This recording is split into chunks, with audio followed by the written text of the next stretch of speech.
So hello everyone and welcome to this video. So आज की video में हम बात करने वाले हैं what is the best subject combination for the CUT UG 2025 according to you. So अगर आप भी 2025 में किसी सेंट्रल यूनिवर्सिटी या किसी टॉप यूनिवर्सिटी से आपका जो ड्रीम कोर्स है उसको परस्यू करना चाहते हो तो आपको पता होगा उसके लिए आपको CUET means common university entrance test का जो एग्जाम है वो देना होता है। उसमें आप जितना अच्छा स्कोर करते हो उसके अकॉर्डिंग ही आपको जो यूनिवर्सिटीज होती हैं वो आपको अलॉट की जाती है। सो जो आपका ये एग्जाम होता है इस एग्जाम में आपको कुछ सब्जेक्ट्स को क्या है सिलेक्ट करना होता है according to your course and according to your university. जिस कोर्स और यूनिवर्सिटी में आप जाना चाहते हो उसके अकॉर्डिंग ही आपको इस एग्जाम में जो सब्जेक्ट्स हैं वो सिलेक्ट करने होते हैं और उन्हीं का आपको टेस्ट देना होता है। सो इस वीडियो में मैं आपको बिल्कुल बेसिक से बताने वाला हूं। सबसे पहले मैं आपको समझाऊंगा न्यू चेंजेस न्यू गाइडलाइंस के अकॉर्डिंग 2025 के अकॉर्डिंग आपके कौन कौन से सब्जेक्ट्स CUT UG 2025 में आते हैं,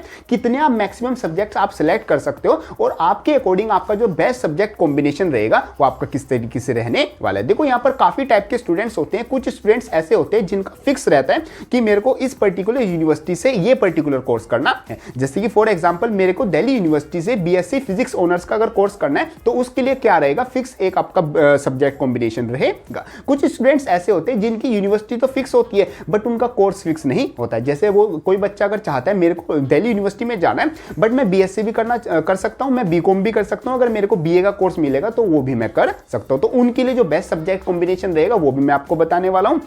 और जो थर्ड कैटेगरी आ जाती है स्टूडेंट की वो ये आ जाती है जिनका कोर्स फिक्स होता है बट यूनिवर्सिटी फिक्स नहीं होती है। जो चाहते हैं कि मैं यहाँ पर मैं BA पॉलिटिकल साइंस करूंगा, BA पॉलिटिकल साइंस ऑनर्स करूंगा बट मेरा यूनिवर्सिटी फिक्स नहीं है कि मैं DU से करूंगा या BHU से करूंगा या फिर कोई और यूनिवर्सिटी आ जाती है उससे करूंगा। ये बेसिकली ब्रॉड कैटेगरी आ जाती है, मतलब इस टाइप के आपके स्टूडेंट्स होते हैं। या फिर एक कैटेगरी और स्टूडेंट्स की आ जाती है जिनको ना तो अभी प्रॉपर यूनिवर्सिटी का आइडिया है कि मैं किस यूनिवर्सिटी में जाऊंगा, ना ही उनको अपने कोर्स का आइडिया है कि मैं कौन सा कोर्स करूंगा, मैं BSc करूंगा, BA करूंगा, BBA करूंगा, वोकेशनल कोर्स करूंगा या फिर BCom करूंगा। उनको कोर्स के का भी कुछ भी आइडिया नहीं होता। तो इन सभी कैटेगरी ऑफ स्टूडेंट्स के लिए मैं जो बेस्ट सब्जेक्ट कॉम्बिनेशन है वो आपको बताने वाला हूं। कैटेगरी वाइज आपको बताऊंगा ताकि आपको बिल्कुल अच्छे से सारी चीजें समझ में आ जाए। बिल्कुल ध्यान से चीजों को समझते जाना, चीजों को नोट डाउन भी जरूर कर देना। सो शुरू करते हैं। So hello everyone, my name is Gaurav, I hope you are doing well. देखो सबसे पहले हम उन बच्चों के लिए बात कर लेते हैं जिनका बिल्कुल फिक्स है कि मेरे को इस यूनिवर्सिटी में ये वाला मेरे को कोर्स करना है। चाहे वो बाद में मिले ना उसको, वो मतलब कि उसके पास ऑप्शन रहेगा वो कहीं और भी जा सकता है बट उसका मतलब एक पर्टिकुलर सिलेक्शन है कि मेरे को दिल्ली यूनिवर्सिटी से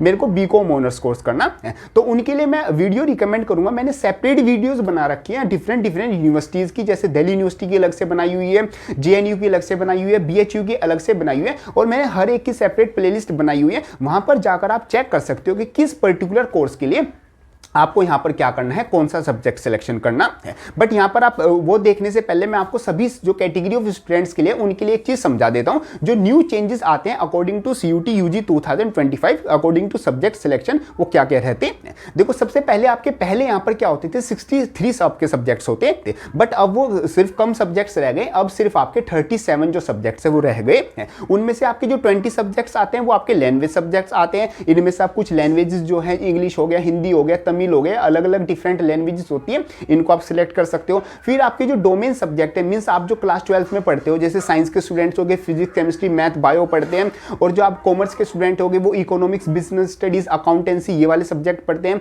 और जो आर्ट्स के स्टूडेंट्स हो गए वो आपके geography, political science, psychology, sociology ये टाइप ऑफ जो आपके सब्जेक्ट्स होते हैं ये सब पढ़ते हैं। तो इन सब सब्जेक्ट्स को मिला के आपके जो 23 सब्जेक्ट्स है वो आपके डोमेन कैटेगरी में आते हैं। और जो आपका एक लास्ट सब्जेक्ट आता है वो आपका आ जाता है जनरल टेस्ट। जनरल टेस्ट में बेसिकली आपकी क्वांटिटेटिव एप्टीट्यूड हो गया, जो 6 से लेकर 10 तक की मैथ हो गई, आपकी जो रीजनिंग होगी, आपके जो करंट अफेयर्स हो गए, आपकी जो जनरल साइंस होगी, जनरल नॉलेज होगी, वो सब कुछ के टाइप ऑफ क्वेश्चन आपके आते हैं। तो इस तरीके से आपके टोटल क्या हो गए 37 आपके क्या हो गए सब्जेक्ट्स हो गए। इसमें से मैक्सिमम आप क्या कर सकते हो 5 सब्जेक्ट को सिलेक्ट कर सकते हो। 5 से ज्यादा आप सिलेक्ट नहीं कर सकते। पहले 2024 के केसेस में आप 6 सब्जेक्ट को सिलेक्ट कर सकते थे बट इन 2025 CUT UG के एग्जाम में आप सिर्फ 5 सब्जेक्ट को, मैक्सिमम 5 सब्जेक्ट को सिलेक्ट कर सकते हो। कम तो कितने भी आप कर सकते हो अकॉर्डिंग टू योर कोर्स और according to your university. Minimum आप 3 से 4 तो सिलेक्ट करके ही चलोगे क्योंकि किसी भी यूनिवर्सिटी में एक सब्जेक्ट के मतलब कि बेसिस पर एडमिशन नहीं होता। अलग अलग यूनिवर्सिटीज का और अलग अलग कैटेगरी ऑफ जो स्टूडेंट्स मैंने बताई है उनका मैं बताता हूं। आपका जो बेसिक चीज है CUT UG का जो पैटर्न है वो आपको समझ में आ गया होगा। एक पैटर्न से मेरी चीज याद आई, आप मैंने जो CUT UG 2025 की जो पैटर्न की वीडियो है वो भी आप जरूर देख लेना, क्योंकि सब्जेक्ट सिलेक्ट करने से पहले आपको जो CUT UG एग्जाम का जो पैटर्न है, जो न्यू चेंजेस किए गए वो भी पता होने चाहिए। अगर आप इस एग्जाम को देने वाले हो तो उसके बारे में आपको अच्छे से इंफॉर्मेशन होनी चाहिए। सभी चीजों का लिंक आपको डिस्क्रिप्शन में मिल जाएगा। अब हम बात करते हैं, मैंने जैसे फर्स्ट कैटेगरी वालों के लिए बता दिया, अगर आपका पर्टिकुलर है कि मेरे को इस यूनिवर्सिटी में ये वाला कोर्स करना है तो मैंने सेपरेट आपके लिए पर्टिकुलर प्लेलिस्ट बनाई हुई है, DU की भी, JNU की भी, BHU की भी, अलग अलग यूनिवर्सिटीज के लिए, वो आप वहां से सब्जेक्ट को सिलेक्ट कर सकते हो। बट अगर मैं इन बच्चों का जो फर्स्ट कैटेगरी है, जिनको फिक्स है कि मेरे को इस यूनिवर्सिटी में ये वाला कोर्स करना है और मैं इसके लिए पूरी जान लगा दूंगा, उनके लिए मैं बता देता हूं। सबसे पहले आपको क्या करना होगा, एक लैंग्वेज सिलेक्ट करनी होगी। वो उसमें से आप इंग्लिश सिलेक्ट करके चलोगे तो आप मैक्सिमम यूनिवर्सिटीज को कवर कर लोगे। बाकी जो आपकी पर्टिकुलर यूनिवर्सिटी है उसमें आप एक बार जरूर चेकआउट कर लेना, वो मैंने प्लेलिस्ट बना रखी है, वहां से आप दिख जाएगा। दूसरा आपको क्या करना है, मिनिमम आपको 3 डोमेन्स तो आपको सिलेक्ट करके चलने हैं, क्योंकि 3 डोमेन्स जैसे साइंस का है तो फिजिक्स, केमिस्ट्री, मैथ हो गया। कॉमर्स में आपको जाना है तो अकाउंटेंसी, आपका बिजनेस स्टडीज और आपका इकोनॉमिक्स हो गया। ऐसे आपके आर्ट्स के कुछ सब्जेक्ट्स हो गए, तो आपको 3 यहाँ पर सब्जेक्ट डोमेन सेलेक्ट करने होते हैं। और लास्ट आपका आता है GT का एग्जाम। अगर बेसिकली आप किसी भी यूनिवर्सिटी से अगर आप साइंस के कोर्स करना चाहते हो तो साइंस के कोर्स में यहाँ पर आपका जो GT का एग्जाम है वो मैंडेटरी नहीं होता। जो आपके BA के जो कोर्सेज होते हैं या फिर जो वोकेशनल जो कोर्सेज होते हैं या फिर कुछ यूनिवर्सिटीज में जो BCom के कोर्सेज होते हैं, वहां पर आपका GT का जो एग्जाम है वो मतलब कि उसको मैंडेटरी किया जाता है। तो आप पहले ये जरूर चेक कर लेना जिस यूनिवर्सिटी पर्टिकुलर आप टारगेट कर रहे हो वहां पर आपका GT का एग्जाम मांग भी रहे हैं या नहीं, या किसी पर्टिकुलर सब्जेक्ट की वहां पर नीड है या नहीं। तैयारी शुरू करने से पहले अगर आप लगे रहे, उसकी तैयारी करने में लगे रहे, बाद में आपको जाकर पता चला इस सब्जेक्ट की तो मेरे को जरूरत ही नहीं थी, तो वहां पर आपका उस सब्जेक्ट के लिए टाइम वेस्ट ही होगा। तो पहले आप ये जरूर चेकआउट कर लेना। अब हम सेकंड कैटेगरी ऑफ बच्चों की बात करते हैं, जो कि बेसिकली आती है जिनकी यूनिवर्सिटी फिक्स है कि मेरे को DU में जाना है, बट उनका कोई भी सब्जेक्ट फिक्स नहीं आता। तो यहां पर मैं बेसिकली अगर मैं DU का एग्जांपल लेके चलूं तो यहां पर अगर आपको DU में जाना है पर्टिकुलरली, तो यहां पर आपको सबसे ज्यादा जो इंपॉर्टेंट चीज है वो आपकी सब्जेक्ट मैपिंग आती है। सब्जेक्ट मैपिंग का मतलब है कि आपका जो CUT UG में एग्जाम में जो आप टेस्ट दोगे वो आपके सेम वही सब्जेक्ट होने चाहिए जो आपने बेसिकली क्लास 12 में पढ़े हो। अगर आप एक साइंस स्टूडेंट हो, आप आगे चल के कॉमर्स और साइंस की फील्ड में मतलब BCom और BA कोर्स कर सकते हो। अगर आप एक आर्ट्स के स्टूडेंट हो तो आप साइंस के कोर्स भी कर सकते हो, बट आपको टेस्ट उन्हीं सब्जेक्ट का देना होगा फॉर दिल्ली यूनिवर्सिटी। अगर आप क्या करना चाहते हो, मतलब कि जो आपने क्लास 12 में सब्जेक्ट पढ़े थे सेम उन्हीं सब्जेक्ट का टेस्ट देना होगा। जैसे अगर एक मैं साइंस स्टूडेंट हूँ और मैं करना BCom चाहता हूँ, तो मेरे को CUT UG के जो एग्जाम है उसमें जो सब्जेक्ट सेलेक्ट करने होंगे वो मेरे को फिजिक्स, केमिस्ट्री, मैथ या फिर फिजिक्स, केमिस्ट्री जो बायो है मेरा सब्जेक्ट, मतलब जो मैंने क्लास 12 में पढ़ा है वही मेरे को सिलेक्ट करना होगा फॉर पर्टिकुलर दिल्ली यूनिवर्सिटी। वो सभी यूनिवर्सिटीज के लिए अलग अलग आते हैं, वो आप मैं लिस्ट लगा दूंगा डिस्क्रिप्शन में, वो आप वहां से चेकआउट कर सकते हो। तो अगर आपको दिल्ली यूनिवर्सिटी में जाना है तो सबसे पहले तो वो आपको सब्जेक्ट सिलेक्ट करने होंगे डोमेन्स में जो आपने क्लास 12 में पढ़े हो। फिर आपको जो लैंग्वेज में से है वो आपका इंग्लिश का जो टेस्ट है वो मैंडेटरी होगा। इंग्लिश सब्जेक्ट आपको जरूर सिलेक्ट करके चलना है। BSc कोर्स के लिए आपकी कोई भी GT का एग्जाम रिक्वायरमेंट नहीं होता। BCom कोर्स के लिए भी आपका रिक्वायरमेंट नहीं है। जो आपके BA के जो कोर्सेज आते हैं, जो वोकेशनल जो कोर्सेज आते हैं, वहां पर आपका जो GT का एग्जाम है वो मैंडेटरी होता है। तो आपका बेस्ट सब्जेक्ट कॉम्बिनेशन रहेगा, 3 आपके डोमेन्स रहेंगे और 1 आपका क्या रहेगा, 1 बेसिकली आपका रहेगा लैंग्वेज। और आपका कोर्स फिक्स नहीं है तो आप अपना साथ में GT का एग्जाम भी देके चलना, चाहे आप साइंस में जाओ, चाहे कॉमर्स में जाओ, चाहे आर्ट्स में जाओ, ये GT का एग्जाम आपको सारे मतलब कि जितने भी कोर्स हैं उनको कवर करने में हेल्प करेगा। तो फर्स्ट कैटेगरी के लिए मैंने बता दिया। सेकंड कैटेगरी आपका हो गया 1 लैंग्वेज, 3 डोमेन एंड 1 आपका आ गया GT का एग्जाम। ये सेकंड कैटेगरी उनके बच्चों के लिए आती है जो DU को टारगेट करना चाहते हैं या फिर किसी एक पर्टिकुलर यूनिवर्सिटी को टारगेट करना चाहते हैं, बट उनका कोर्स का सिलेक्शन कुछ भी फिक्स नहीं है। वो BCom भी कर सकते हैं, BA भी कर सकते हैं, वोकेशनल में कोर्सेज में भी जा सकते हैं और BSc भी कर सकते हैं। तो ये उनके लिए आता है। अब हम थर्ड कैटेगरी की बात करते हैं जिनका कोर्स फिक्स है बट यूनिवर्सिटी फिक्स नहीं आती। जैसे फॉर एग्जांपल हम ले लेते हैं, कोई बच्चा BA पॉलिटिकल साइंस करना चाहता है ऑनर्स, बट वो चाहता है कि चाहे मेरे को BHU से मिल जाए, अगर मेरे को DU से मिल जाएगी तो मैं दोनों में जहां मेरे को अच्छी सीट मिलेगी, जहां फीस कम होगी वहां पर चला जाऊंगा। तो उनके लिए सबसे जो बेस्ट सब्जेक्ट कॉम्बिनेशन आएगा वो आएगा 3 तो उसके रहेंगे डोमेन्स आपको वही सिलेक्ट करने हैं जो आपने क्लास 12 में पढ़े हो। और क्लास 12 के साथ साथ अगर आप किसी दूसरी पर्टिकुलर यूनिवर्सिटी को भी टारगेट कर रहे हो, एक बार आपको उनका भी जो आपका एलिजिबिलिटी क्राइटेरिया वो चेक करना है। जैसे सब यूनिवर्सिटी का जो एलिजिबिलिटी क्राइटेरिया है, BU, DHU, JNU जो टॉप है सभी का, मैंने डिस्क्रिप्शन में वीडियो ऐड कर रखी है, उनको आप जरूर देख लेना। तो सबसे पहले एक आपको लैंग्वेज सब्जेक्ट सिलेक्ट करना है, वो आप इंग्लिश सिलेक्ट कर लोगे क्योंकि इंग्लिश यहाँ पर मैक्सिमम जो टॉप सेंट्रल यूनिवर्सिटीज है उनको कवर करता है, चाहे वो DU हो, चाहे BHU हो,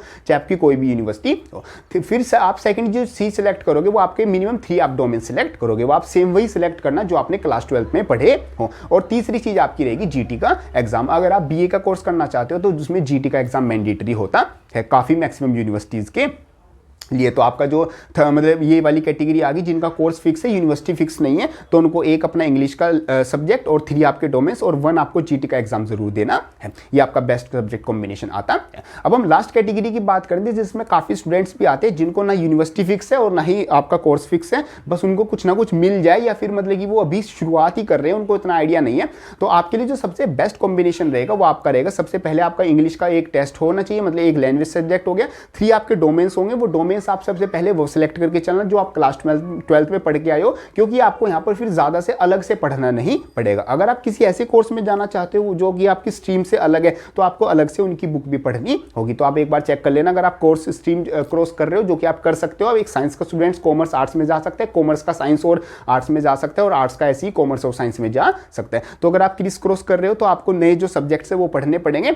तो बेस्ट सब्जेक्ट कॉम्बिनेशन आपके लिए रहेगा 1 लैंग्वेज रहेंगी, 3 डोमेन्स जो आपने क्लास 12 में पढ़े हैं वो आपके रहेंगे, और साथ में आपका रहेगा जीटी का एग्जाम। इस तरीके से आपके 5 सब्जेक्ट्स हो जाएंगे। तो सभी कैटेगरी के लिए मैंने बता दिया कि क्या आपके बेस्ट सब्जेक्ट कॉम्बिनेशन रहेंगे। बाकी यहाँ पर इसके मतलब एक फोटो भी लगा दी, इस फोटो के थ्रू आप देख सकते हो कि किस कैटेगरी ऑफ स्टूडेंट के लिए आपके कौन से सब्जेक्ट बेस्ट कॉम्बिनेशन रहने वाले। तो अगर आपका कोई डाउट आता है आप उसको कमेंट बॉक्स में लिख सकते हो। होप करता हूँ ये वीडियो आपको हेल्पफुल लगी होगी। वीडियो हेल्पफुल लगे इसको लाइक जरूर कर देना, एंड यस जाते वक्त चैनल को सब्सक्राइब जरूर कर देना। और सभी चीजें बिल्कुल ध्यान से और सोच समझ के करना, कोई भी गलती मत यहाँ पर करना, क्योंकि अगर आप कुछ गलती कर देते हो, किसी सब्जेक्ट को गलत सेलेक्ट कर लेते हो और आप कोई सब्जेक्ट फालतू में भी अगर आप पढ़ लेते हो तो उससे आपका टाइम भी वेस्ट होगा और आपका हो सकता है एडमिशन में भी कोई प्रॉब्लम आए। अगर आपका कोई डाउट आता है मेरे से 1-on-1 बात करना चाहते हो related to CUET UG exam, उसकी प्रिपरेशन स्ट्रेटेजी और पूरा फॉर्म फिलिंग और एप्लीकेशन फॉर्म कैसे होता है, साथ साथ university admission, college admission, DU, JNU, BHU, कोई भी टॉप सेंट्रल यूनिवर्सिटी में आप एडमिशन किस तरीके से होता है, कितनी कट ऑफ रहती है, क्या आपके प्रोसीजर होता है, किस तरीके से काउंसलिंग प्रोसेस रहता है, उसके लिए आप मेरे से 1-on-1 भी काउंसलिंग ले